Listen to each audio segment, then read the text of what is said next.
Como é que o cara quer pegar uma mulher e não quer pagar nem um milkshake para ela? Entre o gesto e a posse, uma reflexão necessária sobre homens, mulheres e o que nós estamos ensinando aos nossos filhos. Essa reflexão nasceu de uma conversa simples, cotidiana, dentro da minha casa.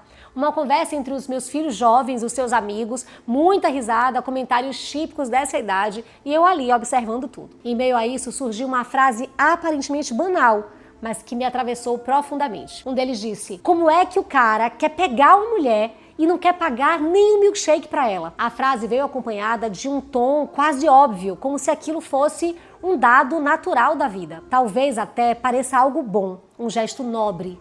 Mas há muito mais nessa frase do que podemos enxergar aqui na superfície. E foi exatamente aí que algo me inquietou. Não porque houvesse maldade, pelo contrário. Eu sabia pelo tom de voz, pela crítica que eles estavam fazendo a esse amigo que não queria pagar o milkshake, que havia inclusive um desejo genuíno de ser educado, gentil e atencioso com a menina. Mas por trás dessa fala, algo mais profundo se revelou. E foi aí que eu conduzi uma conversa com eles. E essa conversa se transformou numa grande reflexão que eu sinto que precisa ser feita aqui com vocês também. Porque é justamente aqui, gente, que algo muito urgente acontece e se faz necessário, especificamente agora, diante do que nós temos visto nos últimos meses. O crescimento assustador dos casos de feminicídio, de violência contra mulheres, de relações marcadas por controle, por raiva, por destruição. Talvez o que esteja por trás de tudo isso seja algo que ainda não tivemos a coragem de encarar com profundidade. Quando um gesto simples carrega séculos de história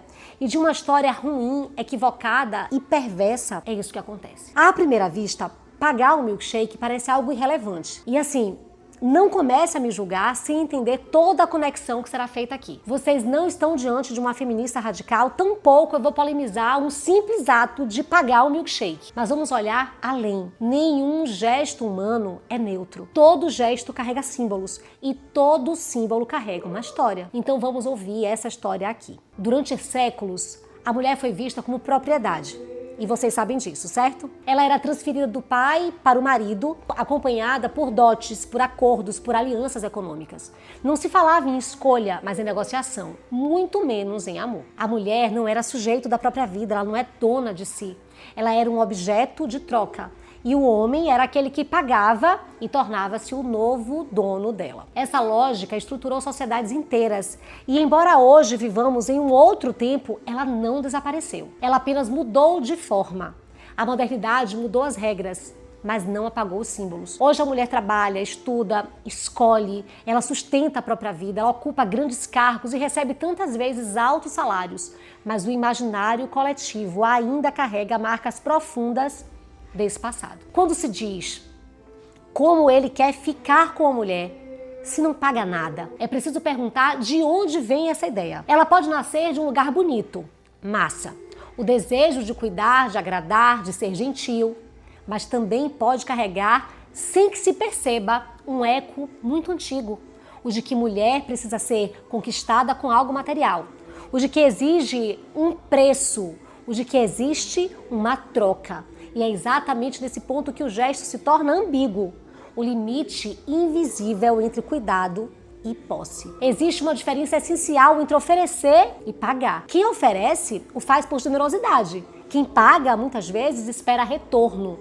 E o problema nunca foi o dinheiro. O problema é o significado por trás dele. Quando o gesto nasce do cuidado, ele é leve, não gera cobrança, não cria dívida, não exige retribuição. Mas quando nasce da lógica da troca, cria expectativa, gera frustração, alimenta a ideia de posse e abre espaço para a violência simbólica e a literal também. É nesse ponto que surge uma confusão perigosa, a de que o outro passa a nos dever algo e tudo aquilo que se acredita ter sido comprado, acredita-se no direito de usar, controlar ou até de descartar e destruir. Afinal, é seu, a sua posse. Houve um desvio do masculino e a perda do seu sentido original, que eu também vou precisar explicar aqui rapidamente. O masculino foi chamado a proteger, sustentar, guardar, não a dominar. A força do homem foi pensada para o cuidado, a autoridade para a responsabilidade, a liderança para o serviço.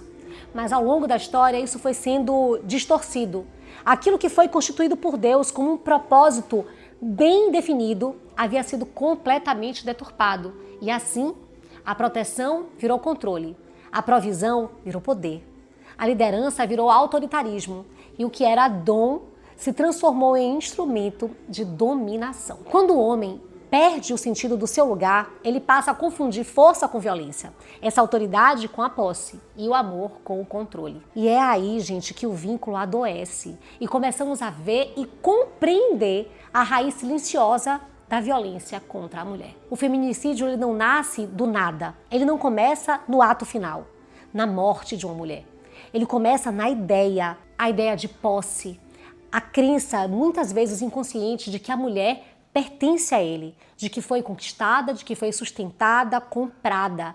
Então, de que deve algo, muitas vezes, até a própria vida. E quando essa mulher escolhe ir embora, ou dizer não, ou simplesmente existir fora desse controle, o ego ferido reage e a violência aparece como a tentativa desesperada de recuperar poder. Não é sobre dinheiro, é sobre mentalidade. A mesma lógica que diz, eu paguei, então ela é minha, é aqui no extremo diz, se não for minha, não será de mais ninguém. Mas e como fica o papel da mulher nesse sistema? É preciso dizer também que as mulheres foram educadas dentro dessa mesma lógica. Durante séculos, elas aprenderam, nós aprendemos, que precisávamos agradar, precisávamos ser escolhidas por um homem, precisávamos valer algo para alguém. E hoje isso aparece de outras formas, na hipersexualização, na objetificação das mulheres, na exposição do corpo como valor, na ideia de que ser desejada é sinônimo de existir, de ter valor. A prostituição muda de nome, mas continua presente. O corpo feminino segue sendo mercadoria, apenas com novas embalagens. E isso reforça silenciosamente a mesma estrutura, a da mulher como objeto de troca. Então, percebam aqui o ponto central. Não é sobre quem paga a conta. A grande questão nunca foi o gesto.